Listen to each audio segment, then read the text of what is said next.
Hello hi friends, मैं आपका दोस्त सुरेंद्र तोमर। और आज हम एक नई वीडियो और बना रहे हैं। आज मैं साइट पे विजिट करने के लिए आया हूँ। तो मैंने एसएमपीएस चेक करा तो एसएमपीएस में एक फ़ॉल्ट पाया। अब फ़ॉल्ट ये है, अभी बताऊंगा मैं वीडियो को लेकर के। अगर आपने मेरे चैनल सब्सक्राइब नहीं किया तो सब्सक्राइब करें, बेल आइकन को प्रेस करें, जिससे कि मेरी वीडियो आप पर सबसे पहले पहुंच सके। तो देखिए, आइए हम चलते हैं एसएमपीएस की तरफ और आपको मैं दिखाता हूं कि कैसा फ़ॉल्ट है। फ़ॉल्ट ऐसा है कि अगर आप ध्यान नहीं देंगे तो आपकी साइट कभी भी डाउन हो सकती है, और डाउन होने पर जो भी ऑपरेटर हो, दो हो, तीनों, चारों साइड पे सभी वो ऑफ हो सकते हैं। ठीक है, तो और एसएमपीएस में ज़्यादा प्रॉब्लम भी आ सकती है, एलवीडी भी ख़राब हो सकती है। तो देखिए, आइए मैं दिखाता हूँ अभी। ठीक है, 6-7 लोग। हाँ तो देखिए दोस्तों, जो साइड पे जो हमारा डेल्टा 4000 वाट का एसएमपीएस है, यानी कि 24 किलो वाट का एसएमपीएस है। ठीक है, तो देखिए मैं दिखाऊंगा इसमें क्या फॉल्ट पकड़ा है अभी। वैसे हमारा एसएमपीएस बिल्कुल नया है। ठीक है, एकदम न्यू एसएमपीएस है। सब डीसी एनर्जी मीटर वगैरह सब काम कर रहे हैं। ठीक है, कंट्रोलर रोक के 3 मॉड्यूल एकदम वर्किंग में, एकदम बढ़िया काम कर रहे हैं। ठीक है, तो देखिए अभी मैंने मॉड्यूल बंद कर किए हुए हैं, तो देखना ये देखना मॉड्यूल एकदम वर्किंग में, तीनों ओके मॉड्यूल एकदम। कभी कोई कमेंट करे कि यहाँ मॉड्यूल तो बंद पड़े हैं तो देखिए दोस्तों, अभी मैं बंद कर देता हूँ रेक्टिफायर है। तो देखिए अभी मैं इसमें दिखाऊंगा पूरा नया एसएमपीएस है। ठीक है, आपको कोई भी फॉल्ट नज़र नहीं आ रहा होगा। ये देखिए, आपको कोई भी फॉल्ट नज़र नहीं आ रहा होगा। तो अभी मैं दिखाऊंगा कि आपको इसमें फॉल्ट क्या है। तो देखिए, फॉल्ट ये है, जब मैं एसएमपीएस चेक कर रहा था, एक तो सबसे पहले आके मेरी आदत है कि मैं सबसे पहले स्टेटस ही चेक करता हूँ। ठीक है, कंट्रोलर का स्टेटस चेक करता हूँ। स्टेटस चेक करने में ये पता चल जाता है कि हमारे सिस्टम में कोई प्रॉब्लम तो नहीं है या कोई फॉल्ट तो नहीं आ रहा है। ठीक है, तो उसके बाद फिर मैं आगे बढ़ता हूँ। तो देखिए, जो हमारी जो बैटरी एलवीडी, यानी कि जो मेन एलवीडी होती है, उसकी बार देखो, जो उसकी जो बार जो कनेक्ट है वो बिल्कुल ब्लैक हुई हुई है। ठीक है, तो मैं आपको दिखा देता हूँ। देखिए, जो एक मिनट, हाँ तो देखिए दोस्तों, जो मेन एलवीडी की बार चमक रही है, देखो ना, ये पूरी ब्लैक हो गई है, यानी कि जो एलवीडी से कनेक्ट है वो ब्लैक हो गई है। ठीक है, और जो हमारी संट लगी हुई है वहाँ से देखना, वहाँ पर रेड सी दिख रही है थोड़ी सी, और बाकी की ब्लैक हो गई है, यानी कि ये हमारी जो बार है ये हीट हो रही है।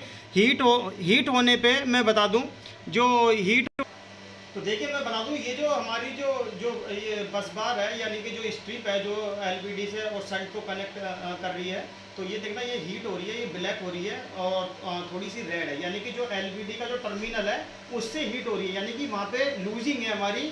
और अभी हम चेक करेंगे उसको कि लूजिंग कहाँ पे है। बिल्कुल एकदम एलवीडी के टर्मिनल पे होगी। एलवीडी का टर्मिनल गर्म हो के पिघल जाता है, और इसलिए सप्लाई डिस्कनेक्ट हो जाती है, जिससे कि हम देख नहीं पाते हैं, ना कोई नज़र कर पाता है इस फॉल्ट के लिए।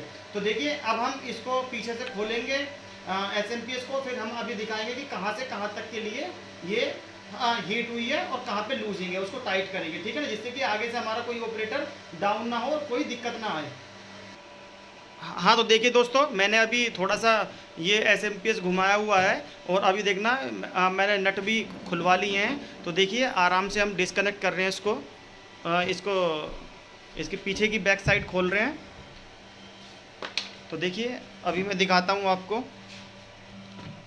हाँ तो देखिए दोस्तों, ये देखिए जो मैं सामने से दिखा रहा था, अब देखिए जो हमारी जो ये संट लगी हुई है। ठीक है, संट के पास से दिखना, ये बिल्कुल रेड रेड दिख रहा है, और हमें ये बता रहा है कि लूजिंग हमारी इस तरफ है या इस तरफ है। ठीक है, तो देखना, ये जो बिल्कुल पूरा ब्लैक हो गया है, ये वाला जो टर्मिनल है एलवीडी का। ठीक है, यानी कि जो हमारा जो इनपुट और आउटपुट वाला जो ये दोनों टर्मिनल है, तो ये वाला जो आया हुआ है जो हमारे बैटरी बैंक को चार्ज करता है, और बाकी का वापसी एकदम चार्जिंग भी देता है। तो देखिए, ये वाला जो टर्मिनल है, ये वाला लूज़ है। अभी हम इसको टाइट करवाते हैं, बहुत सावधानी के साथ में कराना होगा। ठीक है, हाँ तो देखिए दोस्तों, अभी हम इसको टाइट करेंगे उस टर्मिनल को। अभी देखना, ये हमने जो 12-13 नंबर का जो हमने जो रिंच लिया हुआ है। ठीक है, तो अभी देखना, इसको अच्छी तरीके से इंसुलेट करा हुआ, जिससे कि कहीं से शॉर्टिंग ना हो जाए। देखना, इधर की तरफ से हमें इसको टर्मिनल को टाइट करना है, और इधर से हमने इंसुलेट कर दिया बिल्कुल, जिससे कि और कहीं टच ना हो, यानी कि जो हमारा जो ये नेगेटिव वाला पॉइंट है, और कहीं अगर हमारे बॉडी में भी टच हो जाएगा तो बहुत काफ़ी बड़ा फॉल्ट हो सकता है। ठीक है ना दोस्तों। तो मैं बता रहा हूँ जो भी जब भी ये वाला काम करना हो या बस बार का काम करना हो और या फिर अपना निगेटिव वाला कोई भी काम करना हो, ठीक है, तो ये ध्यान रहे अपने हाथ में कोई भी रिंग ना हो, ठीक है, और रिंग ना हो, ना कोई कड़ा पहना हुआ हो, और जो टूल्स है हमारा वो अच्छी तरीके से इंसुलेट हो। तो देखिए अभी हम टाइट करते हैं, बहुत ही सावधानी के साथ में टाइट करवाएंगे। ये देखिए, ये देखिए लूज है, अब ये टाइट हो रहा है, बहुत आराम आराम से एकदम टाइट करवाएंगे इसको। ये देखिए, ये देखिए काफ़ी लूज है ये, और इस साइड पे लोड भी है इसलिए ये हीट हो रहा है। जो भी काम करना बहुत सावधानी के साथ में करना है, ठीक है ना दोस्तों, बहुत सावधानी के साथ में करना है। ये देखिए कितना लूज था, अभी हमने क्या ये टाइम से देख लिया है तो काफ़ी बहुत अच्छा हुआ जो हमने टाइम से देख लिया है। ये देखिए कितना लूज था ये। हाँ तो देखिए दोस्तों, हमने ये टाइट किया है। अब हमने क्या किया है, हमने अपनी साइड डाउन होने से बचाया, प्लस एलवीडी खराब होने से बचाया, कोई भी फॉल्ट हो।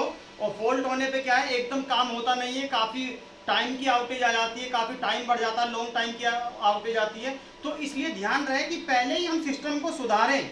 इसलिए सभी को मैं ये बताता हूँ जिससे कि आउटेज नहीं आएगा। जो भी कंपनी आपका जो भी वो देखती है कि भाई इसका कितना एवरेज है, इसका कितना एवरेज है आउटेज का, तो वो भी काफ़ी हद तक सही होगा। तो इसलिए मैं बताता हूँ कि जो भी है पहले देखें और पहले ही काम करें। अभी गर्मी आ रही है, गर्मी में क्या है, काफ़ी कनेक्शन लूज रह जाते हैं, किसी का कनेक्टर जल रहा है, कोई एमसीबी खराब हो रही है, कोई कहीं पर शॉर्ट सर्किट हो रहा है। तो लूज कनेक्शन के जो लूज कनेक्शन की ही बदौलत है जो कि फॉल्ट होते हैं, और प्लस हमारी आउटेज आती है और हमें अपने सीनियर से सुननी पड़ती है, ठीक है। तो ध्यान रहे, तो हमारा जो भी कोई अगर हमें फॉल्ट नज़र आ रहा है उसको पहले ही ठीक करें। ऐसा नहीं है कि चलो अभी तो ये थोड़ा हो रहा है, अभी बाद में कर देंगे, कनेक्टर अभी हल्का सा लाल हुआ है, अभी काला पड़ जाए जब कर देंगे, तो ऐसा नहीं है, पहले ही अपने को ठीक करके चलें। हाँ तो देखिए दोस्तों, ठीक है, तो अभी क्या है, अभी अगली जो वीडियो आने वाली है वो संट और डीसी एनर्जी मीटर की हम वीडियो लेकर के आएंगे, और उसमें बताएंगे कि संट का क्या काम होता है और प्लस डीसी एनर्जी मीटर का क्या काम होता है, ठीक है ना। ये दोनों आपस में कनेक्ट रहते हैं, यहाँ की वीडियो बना देते हैं, क्योंकि काफ़ी लोगों को पता भी नहीं रहता है कि यहाँ से यहाँ तक ये क्या काम करता है और डीसी एनर्जी मीटर कैसे रीडिंग निकालता है और संट का क्या काम है, ठीक है। तो ये चीज़ हम बताएंगे।